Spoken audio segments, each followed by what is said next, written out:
It's my last day in the Tesla. Without having hardware 4, without having the better computer chip, this is still Intel. I just found myself feeling the FOMO. I did find a used Tesla Model Y that was 2003. I looked up the VIN. It was hardware 4, and because there's never any Teslas on the web, on any lot here, it was gone by the time I asked about it. I went on Tesla's website and I said, well, what'll they give me if I trade in the Jeep? It was like $14,000, which was not going to work. And then I was like, what will they give me for the Tesla? And it was like $16,000. The problem with Tesla is that they give you a trade-in value, and then that's it. You can't go back to them and say, I need X. The price is the price. And I knew that I could do better than that if I spent the time. So I spent the time. I drove a Hyundai Ioniq 5. I drove a Hyundai Ioniq 9. I drove a Kia EV9. I drove a Mach-E. I drove all kinds of things. And so finally, after back and forth for more than a week over several different cars, like almost 2 weeks. It's Thursday now. I started on Monday of last week. I finally got the payment that I wanted, for the mileage that I wanted, for the term that I wanted on a lease on a 2025 Ford Mach-E Premium.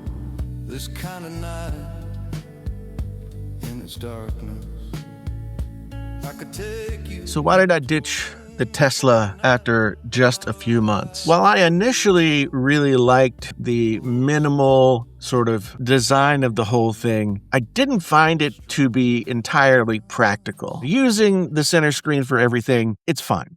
You can use it and it'll get everything done. But I found that there were little things about it that just I never got used to in the 3 months or so that I had the car. But the overall look and just the feeling of being in the car was very Spartan. There were small, strange things, like many times I used the handles. I'm right-handed, okay? And the way that the handles on the Tesla work best, at least for me, is you put your thumb on the part that goes in and you grab with your other fingers. But if I'm right-handed going to the driver's side, that's reversed. And so it would be like I go like this, and then I go like this, or I go like this.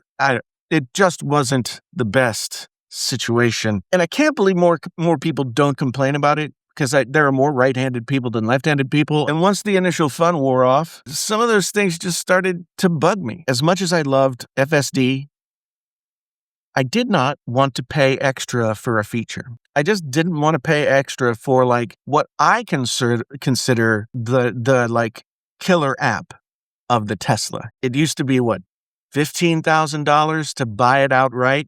Then it was $8,000. Then they took that away, and then it's $99 a month. The output of money, $100, is, you put $100 toward FSD. You could easily put $100 toward a tank, the tanks of gas that you need for a given month. One of the things that Tesla really pushes is that you're saving thousands of dollars a year on gas. But if you then have to turn around and spend $100 a month or $1,200 a year, then that math doesn't work out anymore. My grandson loved it.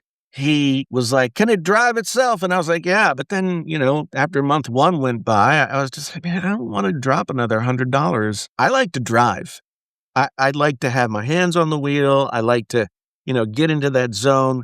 When I'm driving long distances or something like that, my mind is kind of on the road and kind of floating around.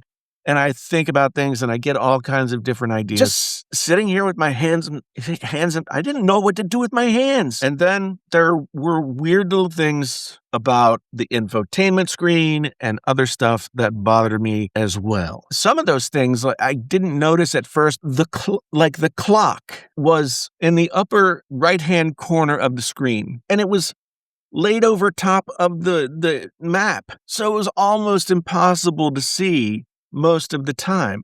And I am just used to like looking at my dashboard and seeing the time. It should be legible. The now playing screen for the audiobook or the podcast or the music that you were listening to was stuck in the bottom left of the screen. And so my hand would always cover it. It just really, again, bad design. And that it's gone on for this long is kind of frustrating. And while driving the Model Y was fun, it wasn't as fun as my 2013 Chevy Volt, which had all of the power that you could possibly want off the line. The Model Y was a much more tame car than, say, a performance model. And I could get the acceleration boost for $2,000.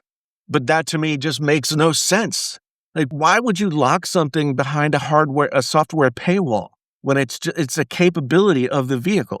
That model just doesn't make any sense to me. And the last thing, I might lose some people, but as I made a few videos about the Tesla, and while I was able to sort of separate the car from the person that is Elon Musk, I had friends and longtime viewers, people coming to me in private messages or in the comments and saying, like, Jason, how can you support that person by driving that car? And whether or not you agree with me is not the point here. It started to wear on me. And I started to feel like I'm driving down the road or I'm getting out in a parking lot, and the car that I'm driving is saying to one group of people, this guy is all in for the kind of stuff that has been going on in the country for a while.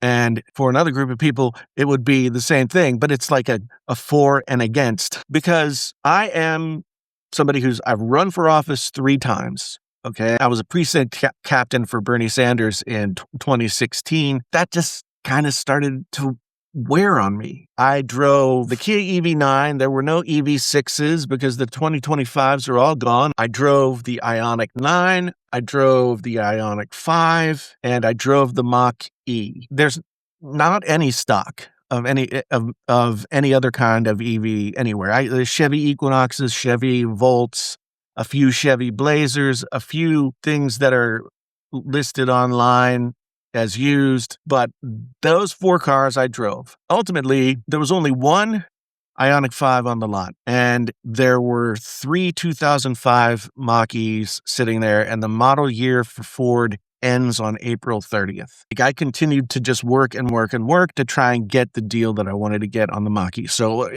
it was the car that I could afford. But I think also overall, it's a much better looking car inside and out than the Model Y. It's not weird. It's not futuristic. It's not minimalistic. It just is a nice car.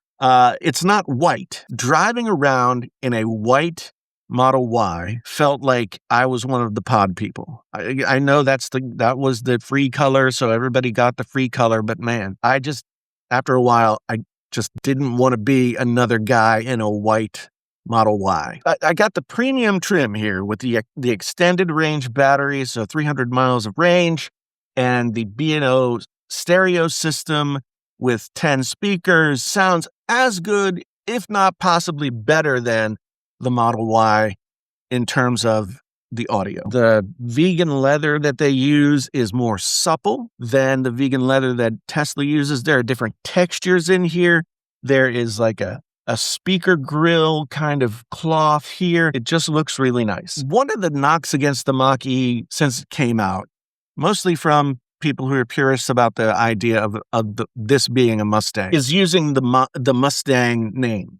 And the more that I look at this car, the more that I think it can bear that name. And trust me, for everybody who's crying about having the Mustang name on this electric car, a car that looks as good as this one does, drives as well as this one does, and has the fit and finish that this one does, Ford has done worse things to the Mustang line than put the name and the pony on an electric car. The 1974 to 1978 Mustang did not have very many ponies under the hood, and it was built on the Ford Pinto platform. And if you're not familiar with the Ford Pinto, well, you've got a fun hour or so of Googling to find out about the car that was the Ford Pinto. I think that anybody who hasn't driven this car and doesn't feel like it should be a Mustang, after having driven this car, it has a very similar DNA. The Mach-E feels lower and more planted to the ground than the Model Y did. The Model Y felt like you were sort of riding in an eggshell. What really sold me on the Mach-E is after I did all my test drives on Saturday, they offered to let me take the Mach-E home for the rest of the weekend to kind of drive it around and see how I felt about it. And so on Monday morning, I was driving it back, super smooth, goes over the bumpy bumps like nobody's business. It has 3 different modes. There's whisper mode, which is just what chill mode would be, I guess. And then there's like a regular mode, engage. And then there's unbridled mode. Okay, so you got to get the horse metaphor in there. But unbridled is very peppy. It was really, really fun to drive. So I took it back Monday morning. I got back in the Model Y and drove home the same way that I drove there. And the Mach-E was so smooth. But the Model Y, it felt like I was suddenly on a gravel road. And that's when I just started to think, I now understand what the difference here is. When you're using unbridled mode, the amount of torque that you have available to you is, shall I say, ludicrous. But it's very, very fast and very, very satisfying. And while I understand that not having a driver gauge cluster is a choice. It's a choice that Tesla made for the reasons that they made it. It's funny to me that now there are third-party folks that are making gauge clusters for the Tesla, and people are buying them for like $500. This has a gauge cluster, and I appreciate that because I just never quite got used to having to look over here and then look back at the road and that kind of thing. Again, some people love it. It is their choice. It is their personal preference. That's fine. I will say that after having driven this car a little bit, what I really appreciate is how incredible everything that happens on the top 2/3 of the screen looks. So CarPlay looks amazing. You get huge album art with the name of the band and the track, and it's not blocked by my hand as I put it on the steering wheel. It looks incredible. And still, the bottom 2/3 has the volume knob, has all the HVAC stuff. The more I read about this car, the more I read about the improvements that had been made, the heat pump that they brought in 2025, the support for NACS. I did fall in love with the Tesla supercharger network. And so it was important to me that this have access to the supercharger network. It was important to me that I could use phone as a key because I'd gotten very used to that with the Tesla. So the Mach-E checked a lot of the boxes on things that I really liked about Tesla. Was I happy with the Tesla? I was, but I was able to get into a 3-year lease, 10,500 miles a year, got rid of 2 cars. Being able to be on a 3-year lease is going to do a lot for digging my family out of like long-term car loans that we shouldn't have gotten into. But this is day 1 in the Mach-E. It has 117.8 miles on it, and I am really enjoying it. I'm very glad that I made this choice. There are things I will miss about the Tesla.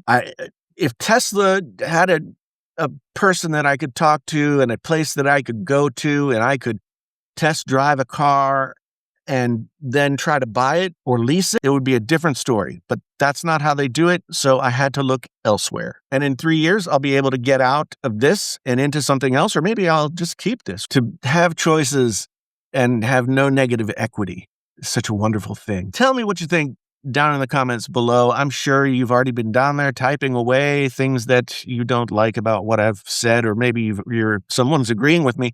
If you're agreeing with me, let me know, because only people with negative comments usually go to the comments. Subscribe. It's easy to do. The cool kids are all doing it. If you want to support the channel in another way, there's some very reasonably priced memberships down below. But thanks for being here. Thanks for hanging with me. Thanks for listening to me rattle on about this stuff that, no one else will listen to me. And I'll see you in the next one.